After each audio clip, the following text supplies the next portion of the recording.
On parle de régulation aujourd'hui. Il y a régulation et régulation. Il ne s'agit pas de mener une petite opération cosmétique pour enflouer le système et puis on repart comme avant en attendant la prochaine crise. Non, il s'agit de transformer fondamentalement le système financier et économique. Petit tour d'horizon des mesures possibles du niveau local au niveau global.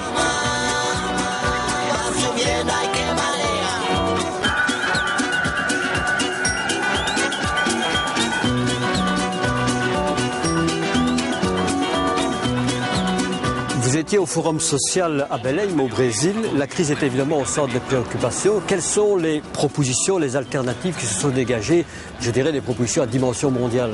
Les propositions, elles sont nombreuses et elles ne sont pas neuves. C'est aussi un des paradoxes. Avant la crise, on dénonçait déjà le capitalisme, le libéralisme et la spéculation.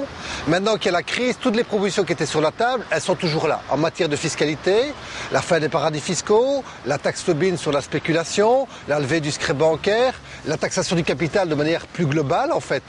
En matière de dette et de développement, la suppression des dettes pour les pays en voie de développement, ce qu'on appelle les dettes odieuses. Et en matière d'institutions internationales qui sont en principe chargées de huiler le système ou de le faire fonctionner, c'est leur demander d'arrêter d'être uniquement au service de la finance ou du commerce, FMI et OMC, mais d'être au service des peuples, d'être au service des gens.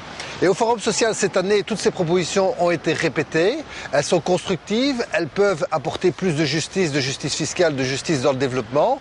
Et le petit plus, c'est qu'il y avait une volonté de mettre les acteurs en réseau pour avoir des plateformes, des masses critiques pour peser sur les événements. ONG, syndicats étaient présents et se réunissaient pour diffuser et essayer de construire plusieurs autres mondes possibles.